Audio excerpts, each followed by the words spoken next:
Oh, lovely island that.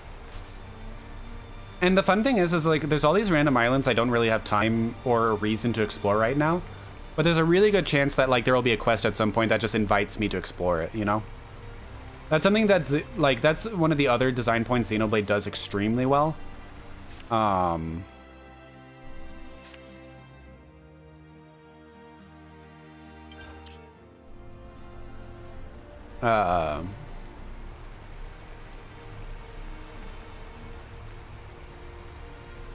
Bonk. Push the fish. Look at me, I can push the fish. That's nice. I like how JRPGs just aren't afraid to like just be a little janky sometimes. They don't like feel as like insistent on realism, so to speak. And it's like no problem with realism. It's like nothing against realism, but it's like it is not the end all be all, you know?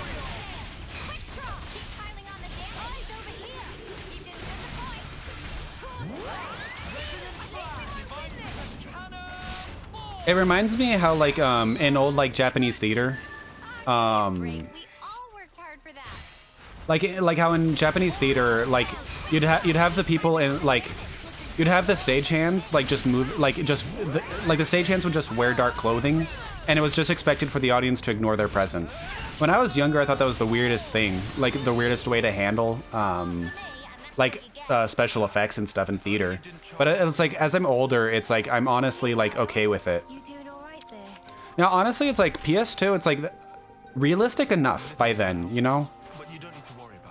And the thing is, it's like if you want a fully realistic experience, you go outside, you know? It's like in the arts, the question is often framed in this the question is often framed in the sense of like for painters specifically, painters, it's like when a painter studies realism, what's the point of painting in a day when you have photography? You know, it's like we have photography. So what is the value of a painting when you can create a much more quality reproduction with almost no work or Did I interrupt you every day? What did I say? I don't actually know what I said. But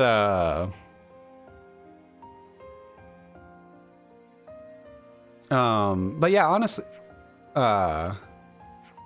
it's like but honestly, it's like it's like oh, the go outside. But really though, it's like if you want realism, reality is realistic. It's like for millennia, the purpose of painting was it's like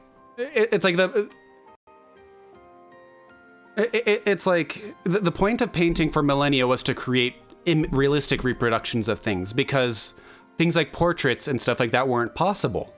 It's like you didn't have photography. But once photography came along, it's like painting had this crisis of like, it's like painting, it's like what most people trained to do painting for, to reproduce images, was no longer necessary literally at all, because the photograph could do it better, faster, with like zero training. Whereas like, you know, like it's like to be a master painter required decades of training with expensive materials and things like that, and photography comes along and shoots that all. So painting had to like find its purpose after that point. It had to rediscover itself and be like, what are we now? Because it's like it doesn't make sense to compete with photography. It's like, and you still have some realist painters, and it's interesting just as a matter of skill to see what they can achieve. It's interesting, but it's not useful at all. And it doesn't really add much to the artistic world to focus on realistic painting. And that's kind of like, there's so much focus on like high fidelity or like improved graphics with like, or like in whether like not just in video games, but also in like in cinema and other technological advances like animation and stuff like that. There's a lot of interest in realism, but it's like, it's like, sure, the craft is interesting. It's interesting to see how you can imitate realism, But at the same time, what's the point? It's like, if you view it as a craft that's interesting, like as something you can work on perfecting, but it's like, there's no value in reproduction itself. And it is in no way different than another style. Completely unrealistic styles have just as much artistic merit as a realistic one. Because the realistic one, there is no actual value in reproduction. Because, yeah, go outside. It's like, if you want to see beautifully animated grass does it better. It's like grass is already beautiful. Like, real grass is beautifully animated. Its movement is beautiful and sublime. And we honestly need to spend more time in nature anyway. Go run around in a field. That will be very healthy for you mentally. It's like, that's already great. That's already good and beautiful, and nature is wonderful. So it's like, yeah, that's kind of just, that's the art philosophy, you know? There's actually really, really good essays. It's like, I don't know where I keep them anymore. Yeah, it's like, I find focusing on realism kind of lame. I like seeing people improve their craft, or like do realism in like a altered context. Like making something unreal appear real. That can be very interesting. But again, it's like when you compare it to how like stylization can make something more evocative, or like you think about, like, for instance, Studio Trigger animation, how evocative it is emotionally, in a way that you can't achieve at all. Like even in theater, like theater, when you attend in-person theater versus cinema, film actors don't use makeup very much at all. The role of makeup is completely different between film and theater, because in theater, the makeup tends to be very intense and exaggerated, because the makeup communicates to the audience, and it has to communicate to people at the very back of the theater. It's like people aren't close enough to see what the makeup actually looks like. They kind of just see the broad brush strokes. So it's like, if you look at like theater makeup from close up, it tends to look pretty bad. But that's because it's not trying to communicate at a close range. It's trying to communicate to an audience at a distance.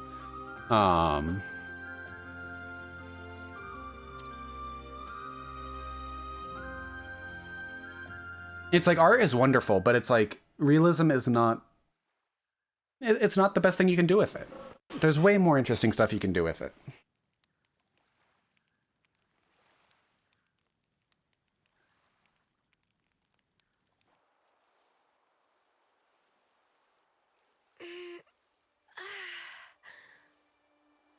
It's gorgeous. I can hardly believe my eyes. Is this real? We don't wage many battles at sea, so makes sense the seas would be relatively untouched. Aha. When people do die at sea, it's usually due to their pharonis sinking. They drown. It's hard to draw out their life with a blade. Putting it that way, I guess it's kinda obvious, huh? A little ironic that that's why it still looks so pristine. The other half of my reason. Oh, are we talking about that now? About why I'm here, yes. Right? I told you there was a second half. Hmm? It's you, Mio. Me? What do you... You want to leave an impression on all of us and the world, don't you? I can only hazard a guess at what you'd want it to be. And even then, I'm not confident I'd guess right. But let me just say this. You've only got a little over a month left. We can't change that fact. It doesn't give you much time to leave your mark. If there were anything I could do to give you time, if it were in my power, I would. Not just me. SENA too. And Noah. We all think that way.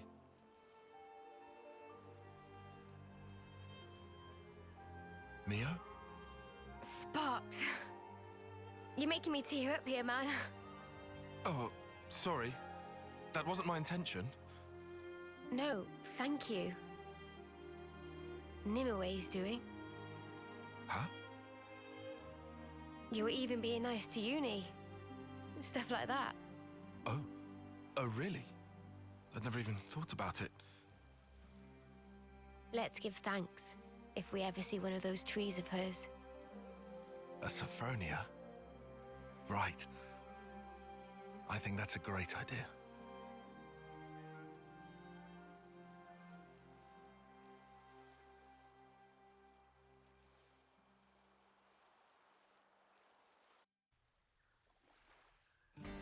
That was a really cute scene.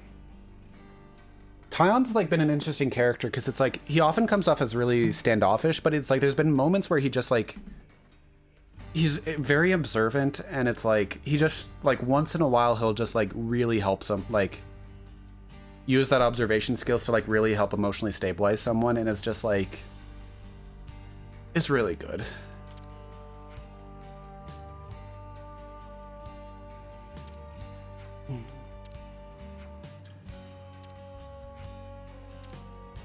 All right, we're gonna break into jail.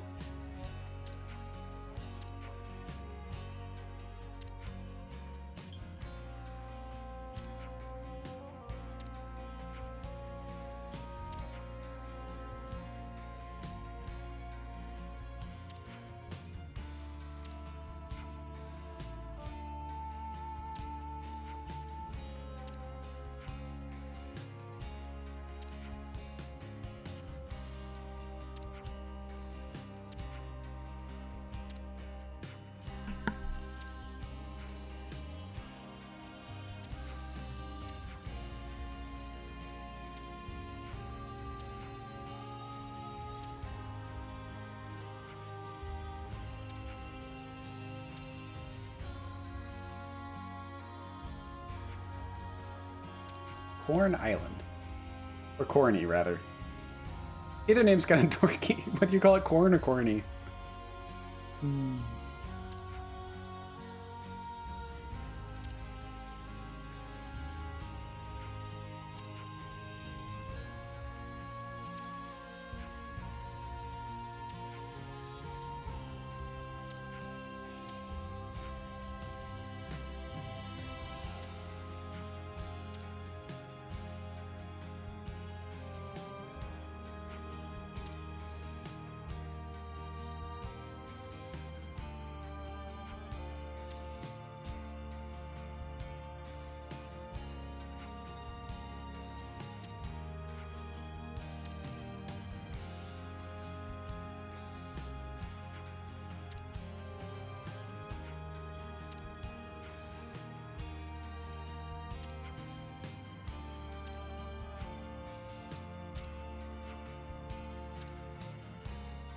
Corny Island.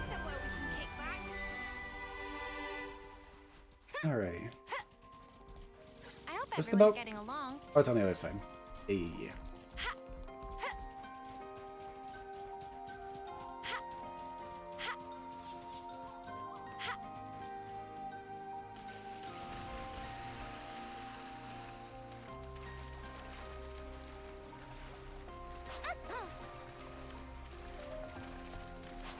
Really, the only type of realism that like I care about, and not even and not every work even has to follow this type of realism, is like I care a lot about like verisimilitude in terms of like how people are written.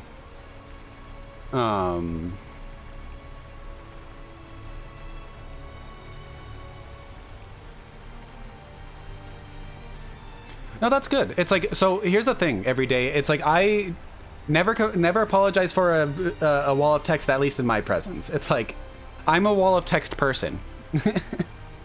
And to quote the Ents in Lord of the Rings, if something is worth saying, it is worth taking a very long time to say it. That is something I believe. And it's like, it may not, it's like, and sometimes it's like, especially when it is something hard to say, we take a long time to say it because we're trying to find the right way to say it. If you hang out with me for a long time, it's like, you'll probably realize I say a lot of the same stuff a lot, but in different ways. And it's because it's like, just merely taking the same idea and using different words for it is like actually like, has helped me learn so much and understand so many things. Because it's like, even though you have the words Having one set of words for a concept doesn't necessarily mean you understand it. Finding more words that describe the same things enriches and deepens that understanding in a very real way. And it's like, it makes me much less worried about being repetitive in a sense. But yeah, because things are complicated. We could be in for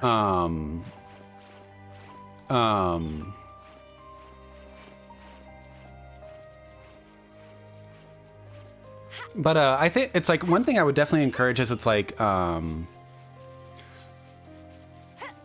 there are certain things that are really, really hard to express, but I'm very much of the opinion that there are ways to ultimately express it. And there are things that may take a whole lifetime to express, like where you test different ways to understand, you test a million different ways to say it. And it may be the case that every single one of those individual expressions doesn't capture what you want to communicate.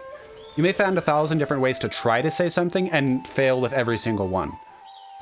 But where every single one might fail, it may be in the sum of 1,000 expressions that you find the truth. Or another way to put it, let me find this quote. This is from an essay.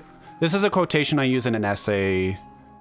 I'm actually going to upload the reading on YouTube soon. I was going to upload it until my computer crashed.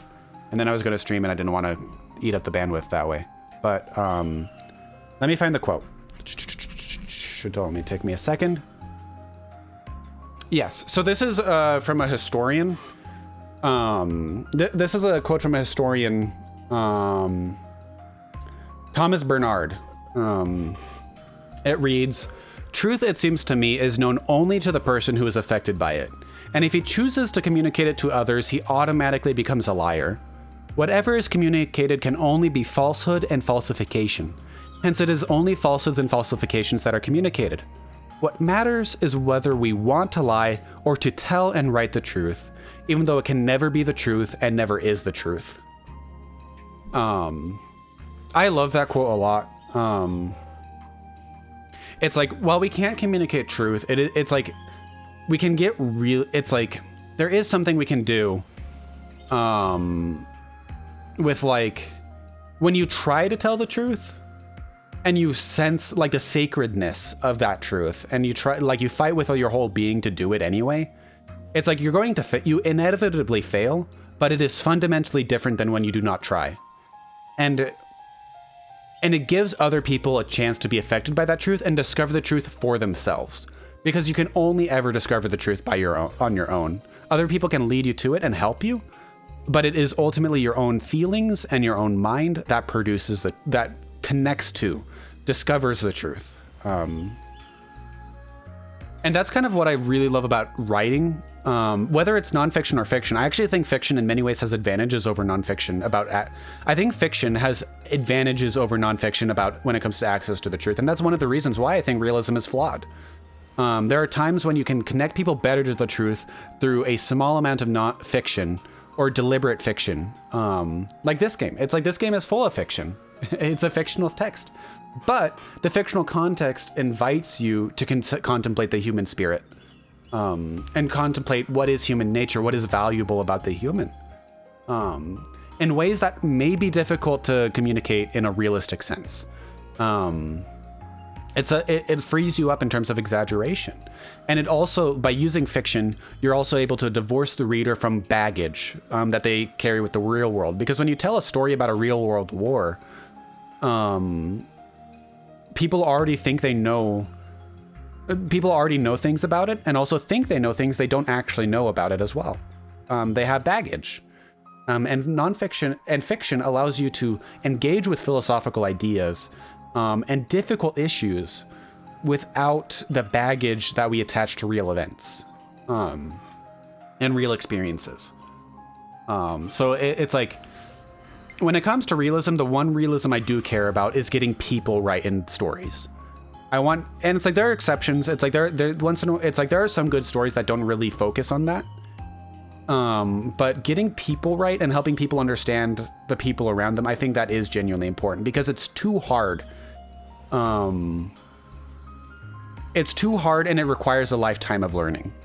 And that's what it's not like photography. And even a photograph can't truly capture a scene. And that's actually part of one of the interesting things about painting is it's like, that's one of the values of painting. Even when you're painting a real scene, you can paint a real scene to emphasize something that isn't necessarily there. And I think that's probably why Van Gogh is more interesting now to us than he was to his peers. Like Van Gogh's paintings are not realistic. So it's like in a day when like realistic painting was much more dominant, Van Gogh's paintings were a lot less valuable. But now we understand that Van Gogh's paintings communicate something that a mere reproduction cannot. And they help us attach to the truth that we cannot simply see with our eyes. That if we only rely on our eyes, we will fail to see. I love art theory so much. Like the arts matter so much, man. It's like, they matter so dang much. It's like, it's where so much of like the meaning of life and beauty and like what makes us human and not animal. It's like, oh my gosh. It's like the arts matter.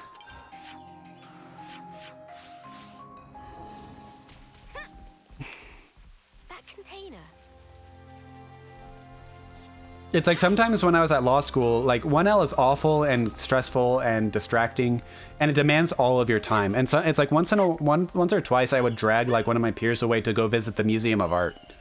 My university's Museum of Art is like just it's really close to the law building. And we actually get like, the curators do insanely good work in getting some like beautiful exhibits put together and like rare exhibits. A few years ago, we got some religious paintings from Europe. Like Karl Bloch, Rembrandt, and stuff like that. And some of those paintings had literally never left their original housings in like the chapel they were painted for originally. And we got them somehow. And it was insane. It's like being able to see like these like triptychs, like 15 feet tall triptychs. Like a triptych is like a type of tripartite painting often used in churches. Of course. And it's like, man.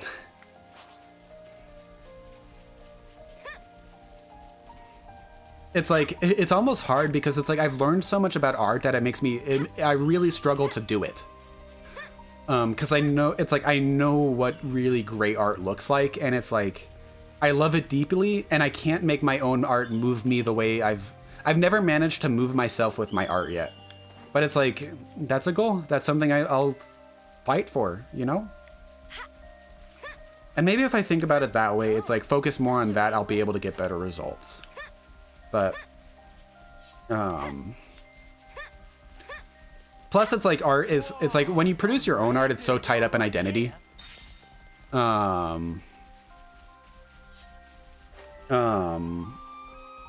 It's like art, when you produce your own art, it's so tied up in your identity. It's like I have some like pretty big insecurities and stuff like that I'm still struggling with. It's like my childhood had some problems and junk like that, and it's like I'm still working on it. To put it like, just to briefly discuss that, but it's like it really impacts how I do art, and it's like I think when I get to the point where I can move myself with my art, that will be a point of resolution for a lot of like junk I've been through, you know? And that's kind of like every day, it's like, it's something weird about me. It's like, I don't know necessarily where it comes from, but it's like, I have learned a lot of things, or like, I do have a lot to say about things. And it's like, I really appreciate your comments because that's what I want to do. I want to connect people to ideas and truth and beauty that like, they wouldn't get to contact normally, because it's like, you think it's like, we live in a world of specialization where you only study one thing. It's like you go from like after high school, you gradually start becoming more and more dogmatic even. Like, is it where's the thingy? I am lost. I don't know how to get to my location. Was it on a different part of the island? Did I go up the wrong way? Oh, that's it. Oh heck. I found a cliff.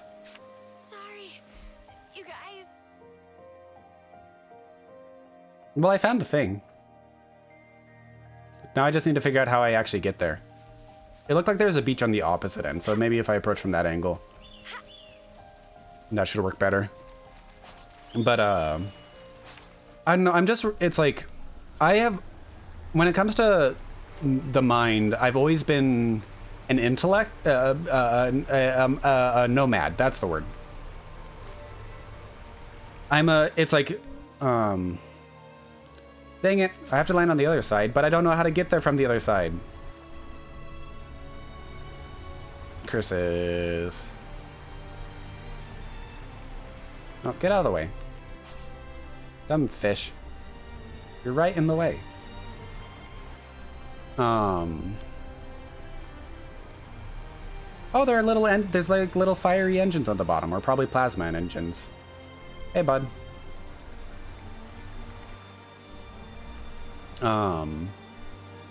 But it's like, just how we've set up the system, it's like, you get punished, like outright punished. It's like, it's not an exaggeration to say you're punished for branching out. Oh, there are boats in this game as of, probably about an hour or two. We got the boat like an hour or two ago to navigate this giant sea. Like, look at the sea. It's like, it's gorgeous. There's a giant sword over it. There's like this entire sea that we've just been running around. And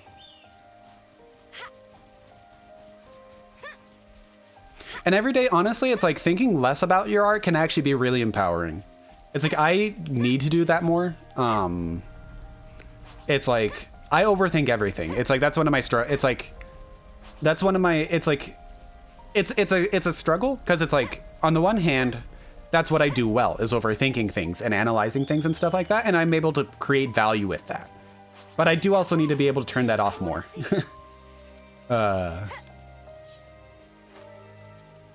Yeah, this is all on the corpse of a giant creature. This is the corpse of the Bionis, I believe. This is the RSC. So yeah, this is the Bionis' corpse. You know, it actually goes back to like, was that 7th or 8th grade? I'm not sure if that was 7th or 8th grade. Oh, can I actually remember the quote right now? I might be losing that memory. Oh, that's scary. Because it's like a half traumatic, half, like, not traumatic, but it's a stressful memory. It's a mixed bag memory, actually. It's a complicated memory.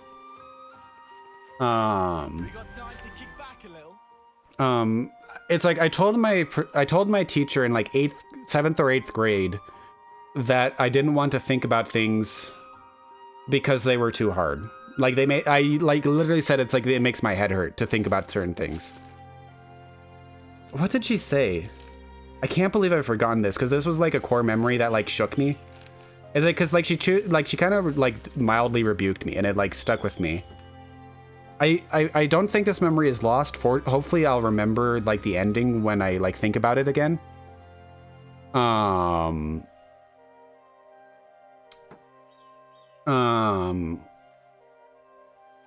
What did she tell me? Because it was something that shook me, like, for good and ill, you know? Because it's like, I don't know. Hopefully I'll remember that later, because it's like, my memory isn't very good right now, to be completely honest. So it's like, hopefully I'll remember it. Mm-hmm.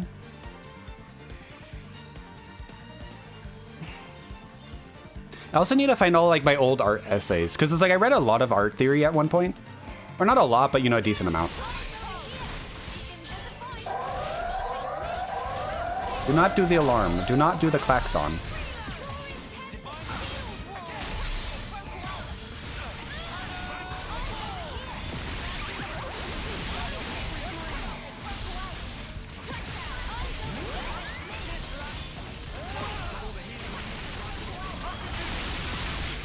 That was a lot of AoE damage, my heavens.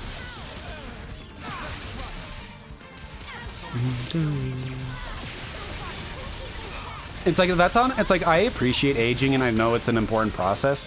The thing that stresses me most about it is just the memory loss.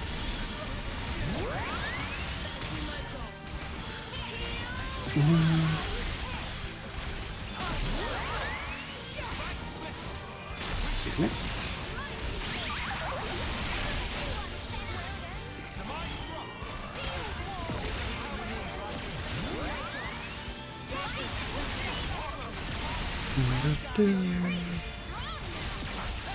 But it's like sometimes the memory loss is fine because it's like in some cases it allows you to rediscover something. Like when you haven't, it's like it's actually really cool to play. Like you get to a point where it's like you can replay a game and it's almost like new. I mean that's fun. That's a lot of fun.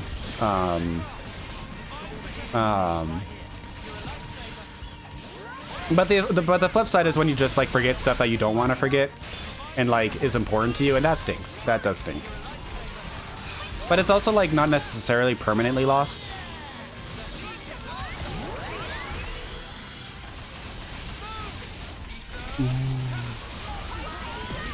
Yeah, and that's the thing is it's like even if I can't re-access the memory, even if I never re-access it and it's truly lost to time, it's still written itself into my soul by just like the choices I've made since then. So it's it's created the person I am, and it's part of like the.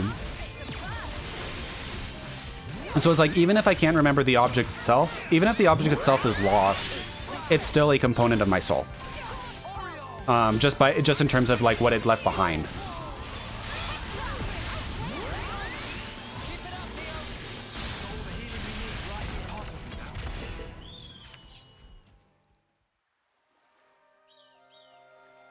I've actually started journaling a bit more since I started playing this game. It's like I used to journal a lot, during my early to mid college.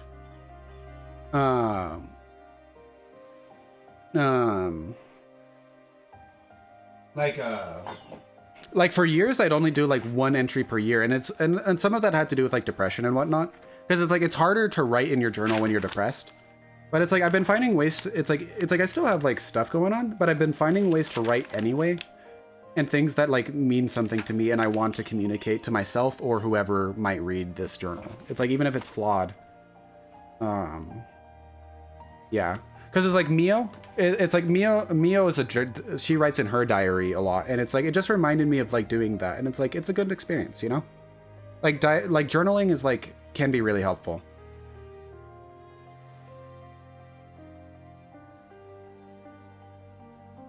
Yeah, and it's interesting how like memories can become really hazy, but it's like sometimes it's interesting what survives. Sometimes it's the feelings, sometimes it's colors or images or flashes or blurs or words. And it's interesting how recall works, because sometimes you lose a memory but then regain it randomly too. It's like hey, I couldn't remember this like a week ago, but for some reason today I do remember it. It's really interesting. And I remember caring a lot when I was younger about the like when I was in high school, like the whole like the literally versus figuratively thing was so controversial when I was in high school, it felt like. But nowadays it's like I honestly just accept that like figuratively has like undergone a linguistic shift, or literally has undergone a linguistic shift to allow it to mean figuratively, which is just kind of weird. It's like and of course my views on language have changed a lot since I was a teenager. It's like I get upset a lot less about linguistic shift. Sometimes I'll disagree with it. It's like sometimes it's like there are words I don't care for. Like I might not like adopt a new word. It's like I just don't like it, the sound of it, or I just don't like its vibe or what have you. But it's like I get caught up less on like language changing than I used to, because it's just like people finding ways to say things.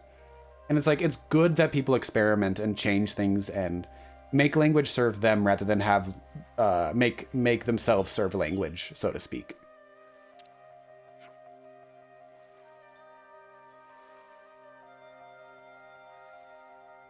And that's actually honestly something cool. Is it's like when you work with I worked with 5 and 6-year-olds over a summer.